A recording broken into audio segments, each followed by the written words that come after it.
Kolkata night Riders IPL এর শক্তিশালী দল, তাদের অবস্থা দেখেন, তিনবারের চ্যাম্পিয়ন। তবে এবার একটা মাত্র জয়ের জন্য কিভাবে তড়পাচ্ছে।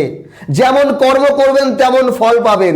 যেই ক্যাপ্টেন আপনাদেরকে চ্যাম্পিয়ন করলো সেই ক্যাপ্টেনকে পরের সিজনে ছুঁড়ে ফেলে দিলেন, আর এমন এমন প্লেয়ারকে রিটেন করলেন যারা আপনাদের পুরো পেছন দিক দিয়ে দিচ্ছে। বিশ্বের সব থেকে দামি বিদেশি ক্রিকেটার, দেখেন কি অবস্থা, 25 কোটি 20 লক্ষের ক্যামেরুন গ্রিন। যতবার কেকেআর দামি প্লেয়ার কিনেছে ততবার সেই প্লেয়ার ধোকা দিয়েছে কেকেআরকে। এই যে আমার দুই দিকে দেখতে পাচ্ছেন প্লেয়ার, এরা সবাই ফ্লপ। আইপিএল 2026-এর সব থেকে ফ্লপ প্লেয়ার। এইবার একটা দুটো ম্যাচ খেলে কেকেআরকে একা জিতিয়ে দিলে হবে না। 2026-এ কেকেআর যে স্বপ্ন ফাইনাল, আরে ভাই আগে প্লে অফে তো পৌঁছাও। তো বন্ধুগণ, কেকেআর কলকাতা নাইট রাইডার্স আজকে 32 রানে হেরেছে। চেন্নাই রান করতে পারেনি। চেন্নাই রান করার কথা 200 প্লাস, 210, 15, কিন্তু 192 রান আটকেছে। কিন্তু কেকেআর 160 রানে আটকে গেল। না ব্যাটসম্যানরা রান করতে পারে, না আউট হয়। রবম্যান পাওয়াল, ওয়েস্ট ইন্ডিজের হার্ড হিটার, কি অবস্থা, 22 বলে 31, ব্যাটে রান করতে পারে না, কিন্তু এম্পায়ারের এগেনস্টে রিভিউ নেবে ওয়াইডের, 1 রান নিয়ে মনে ম্যাচ জিতে যাবে। এইবার রমনদীপ সিং, যে ভাব দেখায় মনে হচ্ছে বিশ্বের সব থেকে বড় ফিনিশার, রমনদীপ 23 বলে 35 রান।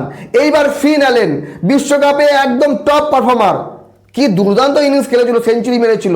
ফিন অ্যালেন আজকে 1 রান। যদি আমরা বলি বরুণ চক্রবর্তী সাদা মাটা, কোনো কিচ্ছু নেই তার বলে, বিশ্বকাপ থেকে শুরু হয়েছিল, এখনো দেখেন তার অবস্থা। কেকেআরে হারের অন্যতম কারণ রিঙ্কু সিং, সব থেকে ভরসাযোগ্য প্লেয়ার কেকেআরের, কিন্তু 6 রান 12 বলে।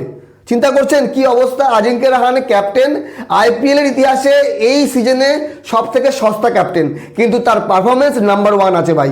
যে যাই বলুক, আজিঙ্ক্য রাহানে তার মতন খেলে যাচ্ছে।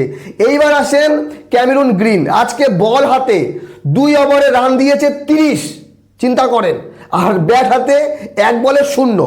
এইবার হচ্ছে বৈভব অরোরা, যে কিনা নিজেকে বলেছে কেকেআরের বুমরা। সেই বুমরা 5 ম্যাচে রান খেয়ে গেছে প্রায় 200 প্লাস, 250 রান খেয়েছে। আজকে 55 রান খেয়েছে 4 ওভারে, চিন্তা করেন, 13.75 প্রতি ওভারে। তো কেকেআরের হারের কারণ একজন প্লেয়ার না, প্রত্যেকেই। ওভারঅল কেকেআরের প্লেয়াররা একের পর এক বাজে খেলছে, আর কেকেআরকে হারতে হচ্ছে। এইবার কেকেআর যদি টানা বাকি সব ম্যাচ জেতে তাহলে সুযোগ আছে, কিন্তু জিতবে না, হারবে। আরও 1-2টো ম্যাচ হারবে বা 1-2টো ম্যাচ জিতবে। এইবার যদি বলি চেন্নাই সুপার কিংসের প্লেয়ার যদি আমি দেখি, তাহলে কেকেআরের প্লেয়ার অনেক বেটার, কিন্তু পারফরমেন্স চেন্নাই ভালো করেছে। আজকে নূর আহমেদ 3 উইকেট নিয়েছে 4 ওভারে মাত্র 21 রান দিয়ে, আর কেকেআরের সেই রকম কোনো বলার চোখেই পড়েনি। তো এইবার কথা হলো যে 5 ম্যাচে 4 হার 1টি ড্র। ক্যামেরুন গ্রিনের একদম 3 থেকে 6 নম্বরে ব্যাটিং অর্ডারে চলে আসা, সুনীল নারিনকে আবার টপে নিয়ে আসা, জাস্ট এক কথায় যা ইচ্ছে তাই হয়ে গেছে কেকেআর। বিশ্বকাপে দেখে মুজারিবানিকে নিয়ে এসেছিল, সেই মুজারিবানিকে তো খেলাবেই না, কারণ যেই অবস্থা তাদের এই বোলিং ইউনিটের।